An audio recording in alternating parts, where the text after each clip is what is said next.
بسم اللہ الرحمن الرحیم۔ السلام علیکم ناظرین آج ہم بات کریں گے حضرت ایوب علیہ السلام کی کہ کس طرح حضرت ایوب علیہ السلام پر مصیبتیں آئیں اور پھر حضرت ایوب علیہ السلام نے کس طرح صبر کیا اور پھر اللہ تعالیٰ نے حضرت ایوب علیہ السلام پر رحم کیا۔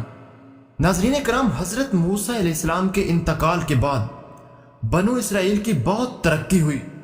اس کے بعد آہستہ آہستہ ان میں اختلاف پیدا ہو گئے اور اللہ تعالیٰ کے بتائے ہوئے صحیح راستہ کو بھولتے گئے۔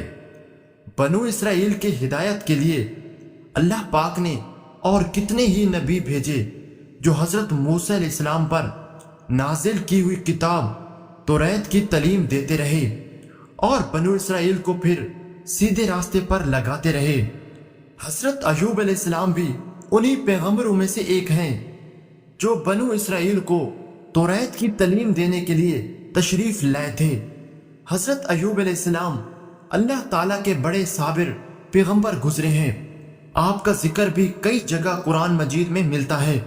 آپ بڑے ہی مالدار خوشحال تھے اور آپ کی بہت سی اولاد تھی۔ آپ اللہ تعالیٰ کی ان نعمتوں پر ہر وقت شکر ادا کرتے تھے۔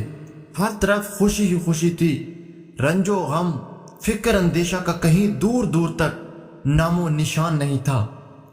آخر آپ کی آزمائش کا وقت آ گیا تاکہ اللہ تعالیٰ کے سچے بندوں کی نشانی رہتی دنیا تک قائم رہے اور صبر و شکر کی مثالیں ہمیشہ زندہ رہیں۔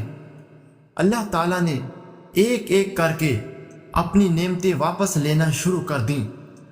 مال دولت، باغات، سبزہ زار، کھیت مکانات، جانور، اولاد، سب کے سب رخصت ہو گئے اور آخر میں صحت نے بھی جواب دے دیا۔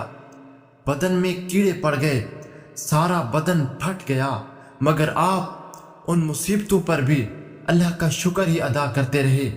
اللہ تعالیٰ ہی کی یاد میں لگے رہتے، شکوہ شکایت کبھی نہ کرتے۔ آخر کار صبر رنگ لایا۔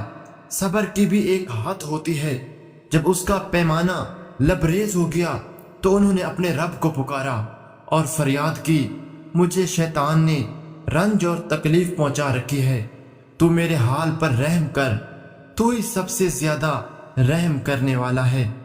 آخر اللہ تعالیٰ کو ان کے حال پر رحم آیا۔ اس نے حکم دیا کہ تم اپنے پاؤں سے زمین پر ٹھوکر مارو۔ ٹھوکر ماری تو ایک چشمہ نکلا۔ اس پر اللہ تعالیٰ نے فرمایا کہ تمہارے نہانے اور پینے کے لیے ٹھنڈا پانی موجود ہے۔ جب وہ اس پانی سے نہائے اور اس کو پیا تو ان کی تمام بیماریاں دور ہو گئیں، اور اس کے ساتھ ہی اللہ نے یہ بھی احسان کیا کہ ان کو پھر تمام نعمتیں اور برکتیں بھی دیں اور بیوی بچے بھی عنایت کیے۔ بے شک حضرت ایوب علیہ السلام بڑے صبر کرنے والے تھے۔ کیا ہی اچھے بندے تھے جو ہر بات میں اللہ ہی کی طرف دوڑتے تھے۔ اللہ تعالیٰ ہم سب کو ہر آزمائش اور امتحان سے بچائے، لیکن اگر کبھی کوئی مصیبت آ جائے تو اس کو اللہ تعالیٰ کی طرف سے اپنے برے کاموں کا ایک امتحان سمجھنا چاہیے، اور اللہ کے پیارے نبی حضرت ایوب علیہ السلام کی طرح صبر کرنا چاہیے، اور اس حال میں اللہ کا ذکر اور اس کی تعریف کرنا چاہیے کہ یہ بڑے انسانوں اور بڑے سچے بندوں کی نشانی ہے۔ اللہ پاک ہم سب کو صبر و ثبات اور ہر حال میں اپنے مالک کی حقیقی کی تعریف کرتے رہنے کی توفیق عطا فرمائے، آمین۔ ناظرین، یہ تھا واقعہ حضرت ایوب علیہ السلام کا۔